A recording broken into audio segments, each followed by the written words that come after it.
Bon dimanche à tous nos téléspectateurs qui sont connectés à pareil instant pour être informés de la situation sécuritaire de l'Est de la République démocratique du Congo.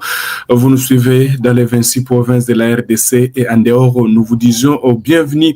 Nous allons nous rendre dans les territoires de Massissi, dans la province du Nord Kivu, où les combats foragent ce dimanche 23 novembre 2025 près de Nyabiondo Centre entre la coalition RDF 23 et les patriotes Wazalendo. Vous devez retenir, chers téléspectateurs, des affrontements opposent les résistants Wazalendo depuis la matinée de ce dimanche 23 novembre 2025. Les rebelles d'IM23 soutenus par l'armée rwandaise qui s'affrontent au groupe APCLS dirigé par le général autoproclamé Janvier Karahiri dans le secteur Osso-Banyungu, territoire de Massissi. Là, nous sommes au Nord Kivu. Vous devez retenir que nos sources sur place rapportent des détonations d'armes lourdes et légères plongeant la population locale dans la psychose générale. C'est à Nyabiondo où ces affrontements sont à l'origine même des paralysies des activités socio-économiques et religieuses ce dimanche. Vous devez retenir qu'il y a toujours des combats comme on peut les voir sur cette carte. Il y a Nyabiondo, puisque Nyabiondo à Massissi Centre, il y a une affaire de 20 km pour atteindre Nyabiondo, alors que les affrontements se passent toujours autour de Nyabiondo Centre, à l'endroit où on appelle Kinyumba. Les rebelles d'IM23 soutenus par l'armée rwandaise ont lancé des offensives sur les positions des résistants Wazalendo qui sont autour, les positions des Wazalendo qui sont autour de Nyabiondo Centre. Alors, selon des sources que nous avons à ce net moment, les combats se sont éparpillés partout sur les villages environnants. Et vous devez retenir qu'il y a toujours des combats qui foragent pour l'instant. C'est pourquoi même ce dimanche, toujours dans le centre de Nyabiondo, il n'y a pas les activités. Tous les habitants sauteraient dans leur maison. Vous devez retenir que les Wazalendo tiennent toujours cette coalition RDF 23, toujours dans les masses ici, alors qu'à Nyabiondo, ces affrontements interviennent au lendemain d'autres affrontements qui se sont déroulés sur les différentes lignes de front. Ces affrontements se poursuivent sur le terrain malgré la signature de l'accord au cadre entre la coalition RDF 23 et le gouvernement congolais à Doha. À l'existence d'un cessez-le-feu, la situation reste tendue dans la zone des combats, chers téléspectateurs d'affront, pour nous d'établir quelconque bilan, puisqu'il y a toujours des tirs qui s'affrontent, alors que là où vous voyez quand même rouge, c'est Nyabiondo Centre, de Nyabiondo Centre à Kinyumba. Sur cette carte, on n'a pas montré Kinyumba, là où les positions de l'armée rwandaise, voulait dire des Wazalendo, ont été attaqués par l'armée rwandaise et les rebelles, alors que les Wazalendo toujours tiennent, ils se rapprocheraient du côté de Nyabiondo Centre. C'est pourquoi il y a même paralysie des activités dans les Nyabiondo Centre. De Nyabiondo Centre vers Massissi, il y a 20 km, alors que les combats s'étaient déroulés à 5 km de Nyabiondo Centre. Mais pour l'instant, il y a toujours les combats qui se font autour de Nyabiondo Centre. Les combats sont en cours, alors que sur les différentes lignes des territoires de Massissi, il y a toujours des combats aussi. On nous signale que les combats se déroulent du côté de Mahanga. Qu'est-ce que vous devez retenir? L'agglomération de Mahanga, nous sommes dans le groupement Nyamaboko, premier territoire de Massissi aussi, qui a donc dans cette agglomération, il y a des affrontements aussi qui opposent les rebelles d'IM23 depuis hier aux résistants Wazalendo. Vous devez retenir que c'est depuis vendredi d'abord que les rebelles ont attaqué les positions des FARDC et les Wazalendo près de Mahanga avant d'être repoussés jusqu'à Bitoyi. C'est samedi matin, les rebelles encore sont revenus, je le disais même, à charge pour lancer les offensives sur les résistants Wazalendo. Le bilan de ces affrontements n'est pas encore connu, mais nos sources indiquent que les Wazalendo toujours continuent à s'affronter à cette coalition RDF M23 du côté aux alentours de Mahanga. Pendant ce temps, des violents combats se poursuivent aux alentours aussi de Kibanda, toujours dans la même zone. Dans cette partie du secteur Osobanyungu, les rebelles font face à une résistance de Wazalendo. Nos sources près de Buhimba indiquent que jusqu'à ce samedi soir, des détonations d'armes lourdes et légères se faisaient toujours entendre dans la zone de combat, ce qui crée une psychose totale dans les chefs de la population. La situation sécuritaire reste encore tendue dans la zone, expliquent nos sources, alors que toujours des combats sont toujours en cours chaque jour. Les signatures ou la signature plutôt les signatures qui sont chaque jour on signe du côté de Doha, Washington, mais rien n'est respecté. Toujours il y a des combats qui opposent cette coalition RDF et qui continue à éteindre leurs zones d'influence.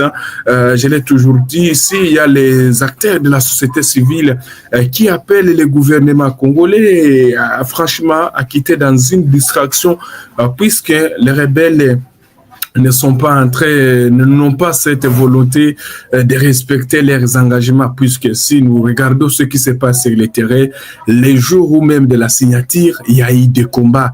Les rebelles ont attaqué des positions de Wazalendo, des FRDC au niveau des Katoy Centre. Même ce dimanche, les rebelles ont attaqué chaque jour. Alors, beaucoup déjà se posent, est-il vrai que Doha va apporter une solution? Est-ce qu'il faudrait-il passer à la voie militaire ou laisser la voie diplomatique? Tout le monde a vu les accords signés à Doha, Washington, mais sur le terrain, rien n'est pas respecté. Alors que là, à Sake, une nuit tellement agitée. Qu'est-ce qui s'est passé à Sake? Comme nous l'avions bien titré, beaucoup de gens veulent savoir qu'est-ce qui s'est passé à Sake la nuit d'hier à ce dimanche 23 novembre 2025. Une agglomération de Sake qui est à 27 km dans la partie ouest de la ville de Goma. Des hommes armés ont semé la panique la soirée d'hier, samedi 22 novembre, dans le quartier Mosquée à Sake, à 27 km à l'ouest de la ville de Goma, comme je l'ai dit, à l'est de la République démocratique du Congo. Après une série d'incursions signalées aux alentours de 20h heure locale, selon plusieurs habitants, les assaillants lourdement armés ont pénétré dans plusieurs maisons avant d'ouvrir les feux à l'air pour intimider la population. Les individus armés ont opéré simultanément dans plusieurs habitations, emportant biens de valeur et faits personnels. Les habitants ont été terrorisés et sans rien faire sont restés dans leur domicile. L'État que les agresseurs se retirent. Ils ont forcé les portes, puis pris des téléphones, de l'argent et autres biens. Nous sommes dans un véritable enfer ici à Sake, témoigne un habitat sous anonymat, alors que Sake est toujours contrôlé par les rebelles du M23, soutenus par l'armée rwandaise. Vous devez retenir que toujours il y a la population qui continue à crier, qui pourrait sauver cette population toujours. Chaque jour, ce sont des hommes qui opèrent sans vraiment sans qu'ils ne soient pas inquiétés. Des téléphones sont toujours emportés en pleine journée. Les habitants de ça qui appellent le gouvernement congolais à les libérer dans cette misère, alors que toujours cette cité qui était passée sous contrôle de l'armée rwandaise. Et c'est supplétif du M23, alors que toujours l'Est de la République démocratique du Congo aussi, qui est touché par cette guerre d'agression dans les territoires aussi des Fizi dans la province du Sud Kivu. Des combats toujours opposent cette coalition, alors que les Ouazalendo aussi font face à ces attaques des rebelles du M23 soutenus par l'armée rwandaise. Le général Nyembo Abdallah a été nommé dans cette semaine, c'était le jeudi 20 novembre, commandant de la 3e zone de défense des forces armées de la RDC. Il remplace le lieutenant-général Pacifique Massunzu selon des sources militaires. Merci à tous nos téléspectateurs qui nous suivent à pareil instant.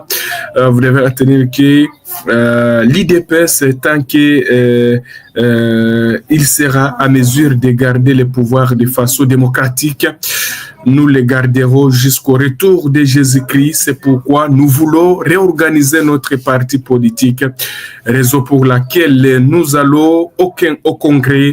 Le président Félix Tshisekedi a beaucoup fait pour ces pays, notamment la gratuité de l'enseignement, les programmes des 145 territoires. Il a beaucoup fait, c'est à la population de nous juger.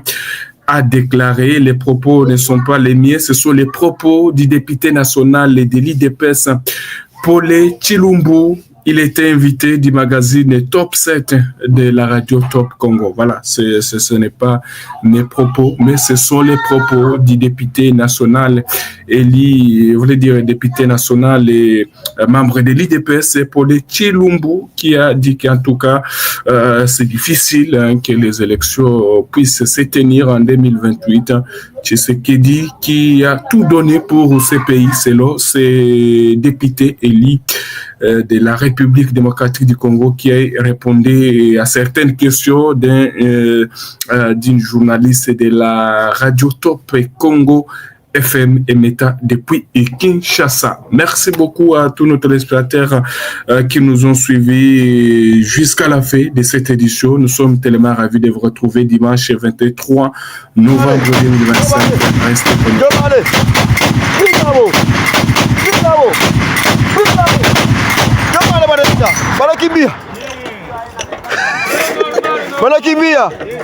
Wanakimbia kabisa, wanakimbia.